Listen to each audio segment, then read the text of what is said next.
Yun nga po. Kaya po baligtad ang, kumbaga, baligtad eh. Dahil ang tingin na sa atin, mga demonyo, pero tayo, ang tingin ko sa kanila, lalo sa mga kapatid na dati kong kakilala, hanggang ngayon, mahal ko pa rin sila eh.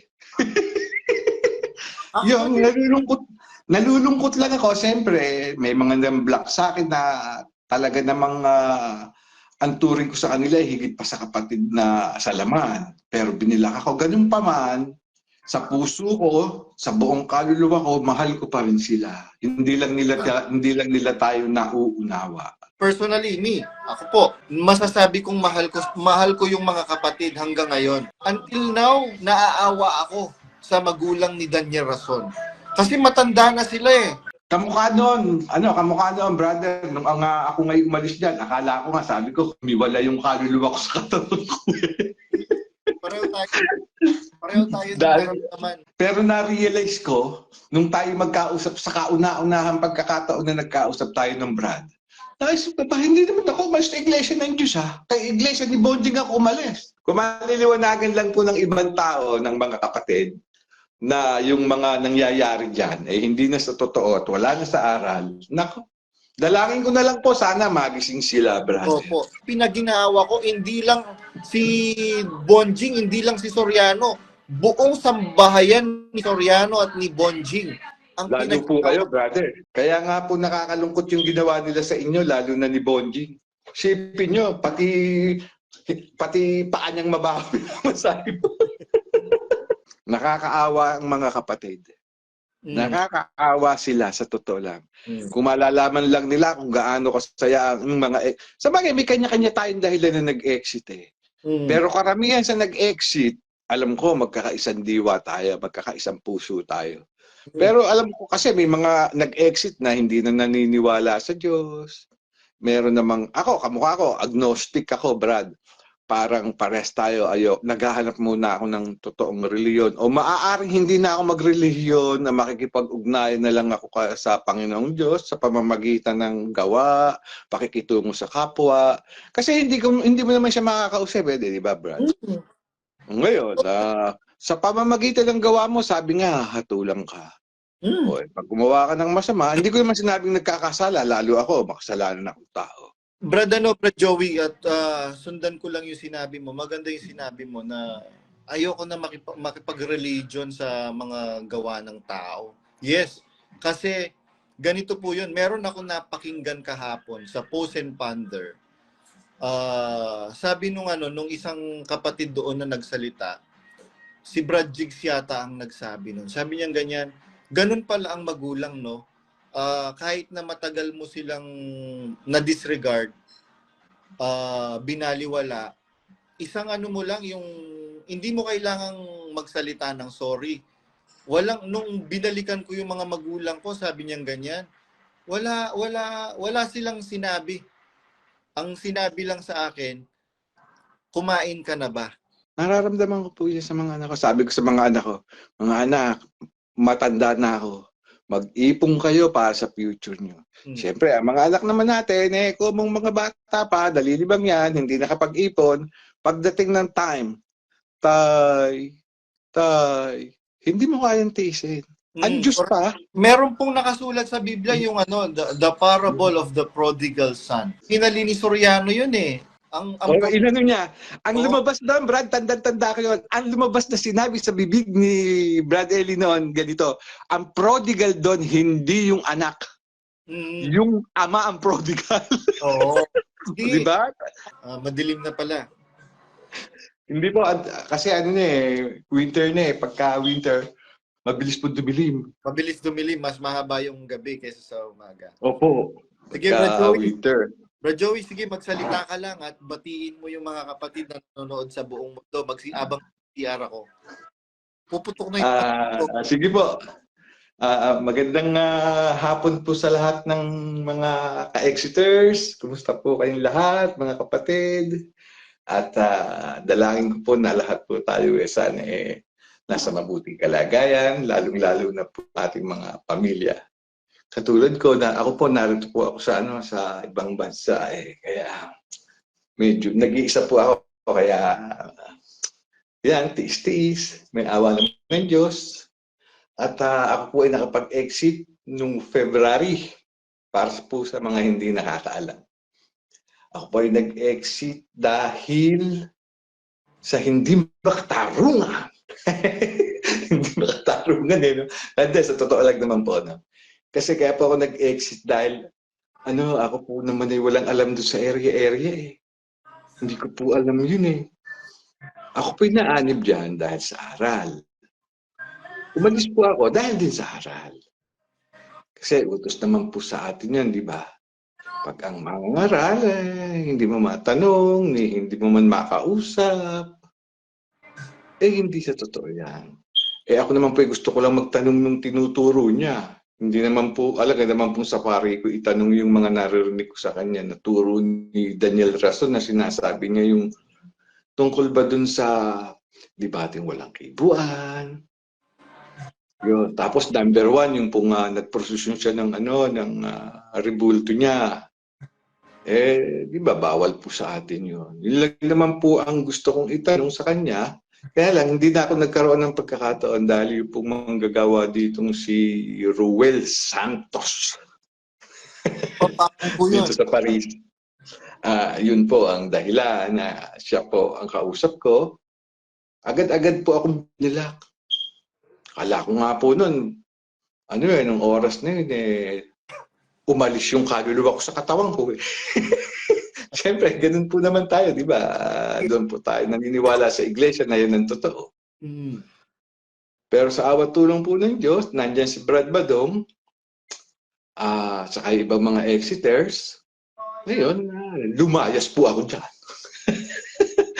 At sa totoo lang, mga kapatid, doon po sa mga hindi pa nakakapag-exit o nagdadalawang isip, mas masarap po ang wala sa kanlungan ni Daniel Rason. Maniwala po kayo sa akin, tayo naman po hindi umalis sa iglesia ng Diyos. Umalis lang po tayo sa iglesia ni Daniel Rason. Pero ganun pa man, siyempre, meron po tayong kanya-kanyang dahilan ng pag-exit, meron po tayong kanya-kanyang katwiran, at hindi po naman lahat ng exiters ay pare-parehas. Ganun pa man, siyempre, lahat po ng exiters, iginagalang ko ang kanilang mga desisyon. Natutunan naman po natin yun igalang mo ang lahat ng tao. Basta't sa aral, hindi po ako nakakalimot, mga kapatid. Sa awat tulong ng Diyos, kahit ako nag-iisa rito, malungkot. Nililibang ko lang ang sarili ko. Lalo ngayon, pagka po kasi ganitong winter, alam niyo, parang ang lungkot-lungkot. Opo, malungkot. Nakakaano, actually, yung winter, meron siyang epekto sa emotion. Opo, totoo yan. Parang, kamukha kayo niya, anong oras lang tignan niyo. Parang maggagabi na, anong oras lang Alas 4 mo. Mas madilim dito, Brad Joey. Mas madilim na dito. Opo, saka umuulan na ng snow dito. Hindi naman grabe, pero umuulan na po ng snow. Nung makalawa, umuulan ng snow, gusto ko sanang lumabas, kaya lang tinamad ako dahil alas 12. Alas 12 ng gabi. Kayo naman, Brad, kamusta pala kayo? Okay naman po, awa ng Panginoon. Kayo po, kumusta po? Ano po yung kasi ang pinapanira nila, ayan, mga demonyo na yung mga nag-exit. Wala nang Diyos yan sa buhay. Nagbababoy na yung mga yan. Parang baligtad, Brad Opo. Parang baligtad, Brad, kasi para sa akin lahat ng nag-exit, ako hindi ko na ibibigay yung iba, sarili ko na lang. Pag nag-exit ka, mag-iingat ka sa sarili mo Oo, lalo kang lalapit sa Diyos. Kaya yun nga po ang gusto kong sabihin kanina sa mga sana, pagka umalis kayo dyan sa iglesia ni Bonjing, lalo kayo mapapalapit sa tunay na Diyos. Lalo niyo siya makikilala sa pamamagitan ng pakikitungo sa kapwa. Kasi hindi mo naman makakausap ang Diyos Correct. Pero sa dami ng makakausap mong mga hindi mo naman kakilalang tao, doon mapapatunayan mo sa sarili mo na lalo kang magiging malawak ang pangunawa. Actually, Sa Brad totoo Joey lang. Gregorio, susundan ko lang po yung sinabi po ninyo na lalo kang mapapalapit sa Diyos sa pamamagitan ng pagrespeto mo, pag pagbibigay mo ng awa, pagpapakita mo ng pag-ibig sa iyong kapwa-tao. Kasi yun yung sinabi ng Panginoong Jesucristo eh. Nagtanong yung mga apostol, Panginoon, alin baga ang dakila, pinakadakila sa kautusan? Sabi ng Panginoong Jesucristo, ang pinakadakila sa kautusan ay ito. Ibigin mo ang Panginoon mong Diyos ng buong puso mo, ng buong kaluluwa mo, at ng buong pag-iisip mo, at Correct. katulad ay ito. Yung palang pinakadakila at pangunang utos, meron siyang katulad. At yung katulad nun, sabi ng Panginoong Jesucristo, iibigin mo ang iyong kapwa na gaya ng iyong sarili. Paano mo iibigin ang Diyos na hindi mo nakikita, samantalang itong kapwa-tao mo na nakikita mo, hindi mo iniibig? Nga po. Kaya po baligtad ang, kumbaga, baligtad eh. Dahil ang tingin na sa atin, mga demonyo, pero tayo, ang tingin ko sa kanila, lalo sa mga kapatid na dati kong kakilala, hanggang ngayon, mahal ko pa rin sila eh. Yung nalulungkot lang ako. Siyempre, may mga nang-block sa akin na talaga namang ang turing ko sa kanila higit pa sa kapatid na sa laman. Pero binilak ako. Ganun pa man, sa puso ko, sa buong kaluluwa ko, mahal ko pa rin sila. Hindi lang nila tayo nauunawa. Totoo po yan, Brad Joey Gregorio. Tayong mga editor, karamihan, hindi naman po lahat ha. We cannot speak on behalf of other people. Pero majority ng mga exitor, personally, ako po, masasabi kong mahal ko yung mga kapatid hanggang ngayon. Opo. Actually nga, sabi ko nga, until now, naaawa ako sa magulang ni Daniel Rason. Kasi matanda na sila eh. Oo nga po, totoo brother. Sa totoo lang po brother. Ako kahit na, syempre, basta't ako po kasi yung natutunan nating pag-ibig sa Diyos, pag-ibig sa kapwa, sa awa tulong po ng Diyos, Brad. Magmula nang umalig po ako sa iglesia, yan po ang hindi ko inaalis sa puso ko. Yan po. Totoo po yan. Kasi pagka inibig mo yung kaaway mo, sino pa hindi mo iibigin? Kaaway mo nga, namamahal mo. Sino pa po kaya kung ang kaaway mo? Kaya lang, on the contrary po, Brad Joey Gregorio, kung ang kaaway mo mismo, kaya mong lokohin, sino pang hindi mo kayang lokohin? Sa bagay. Totoo po yan. Opo. Ako naman po, Brad, sa totoo lang, no? Yung ginagawa ni Daniel Rason, sa totoo lang, hindi ko siya matawag na kapatid kasi marami siyang nalolokong kapatid eh. Pagbabayaran niya po yan sa Diyos. Ay, opo, totoo po yun. Pagbabayaran niya po yan. Kaya lang, yung mga naloloko niyang mga kapatid, kamukha niyong sa kalokal ko dati, hindi ko nababanggitin ang pangalan. Mahal na mahal ko yung kapatid na yun eh. Matanda na yun. Kaya lang, nung malaman niya na may exit ako, halos sumpa yata ako. Pero ngayon, hanggang ngayon, no, siya naloloko kasi eh. Kasi wala na sa aral ang pinagkagagawa ni Daniel Rason, pero sila nakikinig pa rin sa kanya, dilulo pa rin. Kaya ano magagawa natin? Di sabi nga, idalangin mo na lang ang magagawa mo. Yun ang the best mong magagawa. Kaya ako, lalo na yung isang kapatid na comment sa mga pinopost kong about kay Brad Daniel Rason. Mahal ko yun, Brad. Sa totoo lang. Yung kapatid na yun. Mahal ko yung kapatid na yun. Kaya kahit na anong comment niya, hindi ko siya pinapatulan, dinadalangin ko na lang na sana, isang araw, yung kino-comment ko, hindi naman ako naninira. Hindi naman ako naninira sa mga nire-repost ko. Totoo naman. Sana magising siya. Pero mahal na mahal ko ito. Sa J nagsisimula pa nga. Ayun. Nararamdaman ko po yung sinasabi po ninyo na mahal mo sila. Mahal natin yung mga kapatid. Kaya, nung nalaman niyang nag-exit kayo, halos isumpa kayo. Yun kasi yung natural instinct. Pero kung bubuksan lang nila yung kanilang kaisipan, hindi mo isusumpa yung kapatid eh. Sila po kasi ganun eh. Wala tayong magagawa. Ang alam nila, kapag umalis sa iglesia ni Bonjing, sa demonyo na. Ayun, iglesia ni Bonjing. Pero yung totoong iglesia na nasa Biblia. Hindi po. Ako nga po na. Hindi. Kasi sino po? Wala naman. Unang-una, Brad, sino makapaghihiwalay sa atin sa pag-ibig ng Diyos? Correct. Ang kamatayan. Wala makapaghihiwalay. Malibang ihiwalay mo sarili mo. Exactly. Makahiwalay ko. Pero walang sino man na makapaghihiwalay sa atin, maging kamatayan nga, taba, kagutom. Ano ba si Kristo? Yan ang iglesia natin eh. Di po ba? At saka kaya yung sinasabi nila na humiwalay tayo, nako. Kaya lang, hindi naman po natin yun maipipilit sa kanila. Kumbaga, na ano na sila. Sino po ba ang may unawa? Kung sino yung may unawa, tayo magtitiis. Oo. At saka po yung yung sa kanila po is just a claim na bahagi sila nung katawan. Opo. Yeah. Opo. Kasi yun po ang natanim sa kanila noon. Kamukha noon, brother, nung ako ngayon umalis dyan, akala ko nga, sabi ko, humiwala yung kaluluwa ko sa katawan ko. Pareho tayo naman.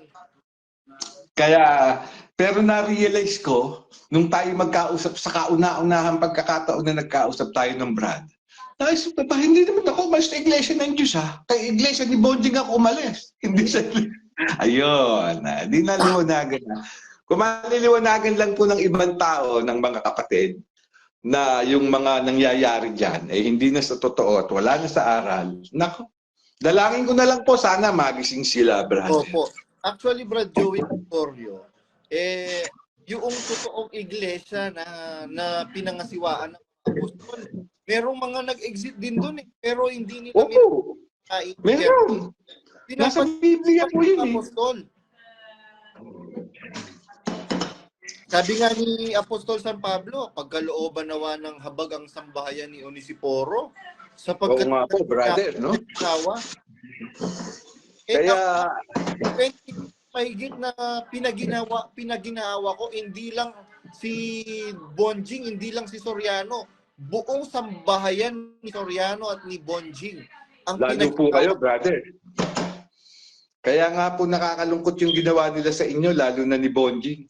Sipin nyo, pati paa niyang mabaho masabi mo.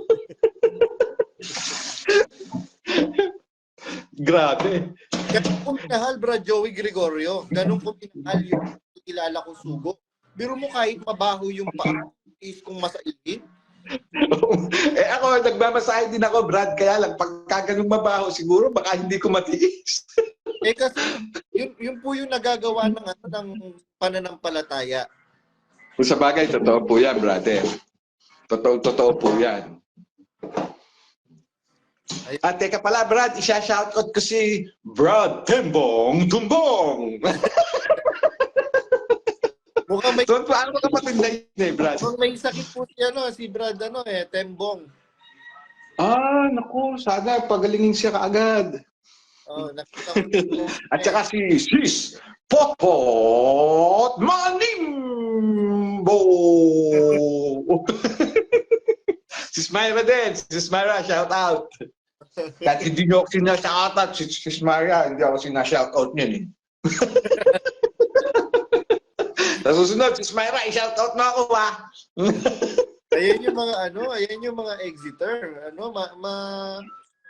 Malawak ang pangunawa sa mga kapatid at sa kapwa-tao. Opo naman, brother.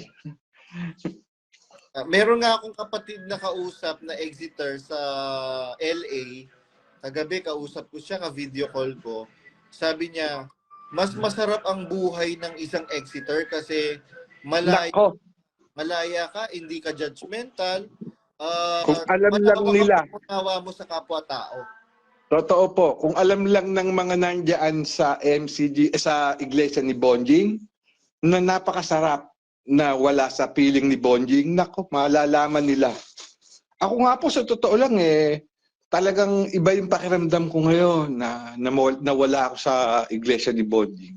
Naging mas malawak ang kasi dati pagka yung halimbawa lang po ito, pag iglesia ni Cristo o ibang relihiyon, tingin natin hindi sila maliligtas eh.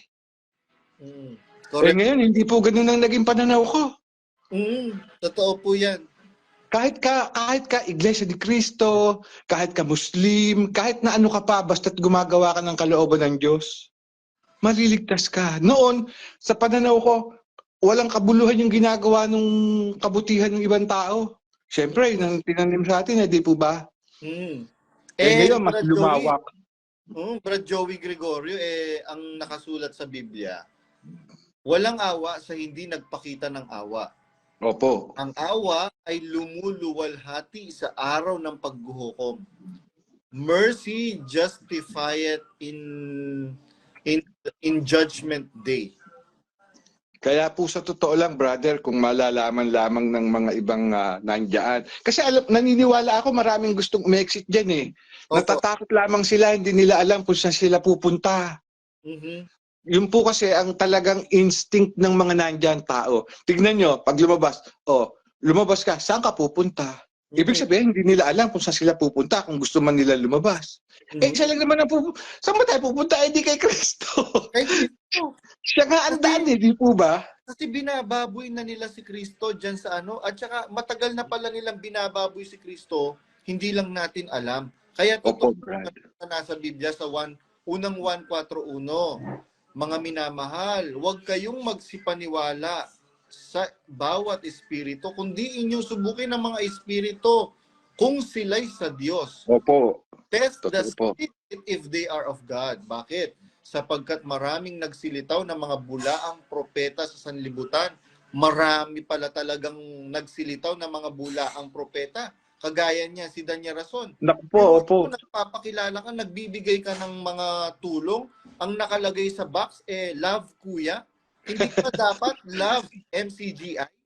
At saka pati po yung asawa niya, ano ba ano ba nagawa ni, ako sa totoo lang nakakaramdam ako ng awa dun sa asawa ni Daniel Rason.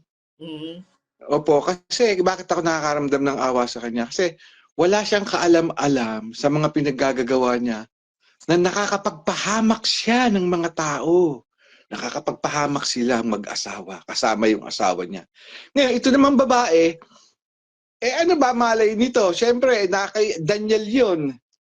Kung si Daniel man ay under ni Lengleng, kasalanan pa rin ni Daniel yun. Siya lalaki. Siya yung lalaki. Opo, siya ang magdadala, hindi siya ang dadalhin. Di po ba?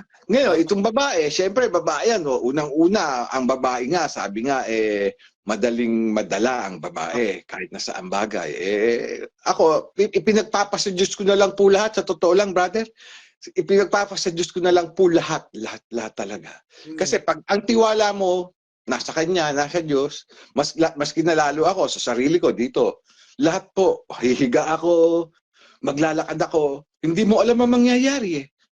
Kaya lahat po, sa totoo lang, ipinagpapasa Diyos ko. Pero isa lang ang hiling ko. Sana, bago ko kuhanin, sana gusto ko munang makita yung mga apo ko. Nang magkakasama kami. Kasi plano ko na po umuwi. Plano nyo na po mag-for good? Kasi Brad, matanda na rin ako eh. Ilang taon na ako, 62 na ako. At let's say, halimbawa, loobin mabuhay ako ng 65 o 70, 7 taon na pinakamatagal. Palagi ko, hindi naman masasabing kalayawan yung mag-pleasure ka ng 7 taon o 5 taon. Kapiling ang mga anak or mga apo. Yun na lang ang pangarap ko sa buhay. Kapag itong alaga ko, brother, niloob, pagpahingahin na ng Diyos, uuwi na ako sa atin sa Pilipinas. Uuwi na ako.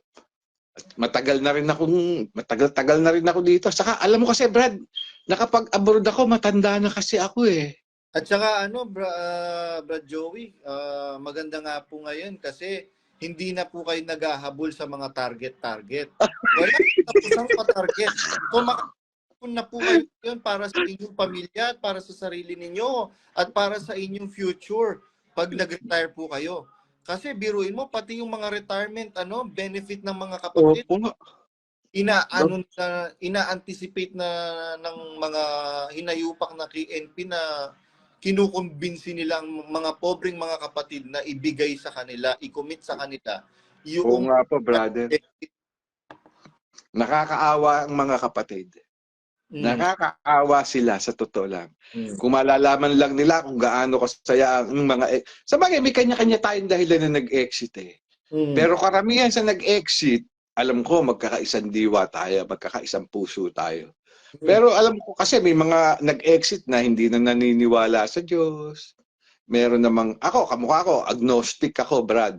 Parang pares tayo, naghahanap muna ako ng totoong reliyon. O maaaring hindi na ako magrelihiyon na makikipag-ugnayan na lang ako sa Panginoong Diyos sa pamamagitan ng gawa, pakikitungo sa kapwa. Kasi hindi mo naman siya makakausap, di ba, Brad? Ngayon, sa pamamagitan ng gawa mo, sabi nga, hatulang ka. O, pag gumawa ka ng masama, hindi ko naman sinabing nagkakasala, lalo ako, makasalanan akong tao. Brad Joey, at sundan ko lang yung sinabi mo. Maganda yung sinabi mo na ayoko na makipag-religion sa mga gawa ng tao.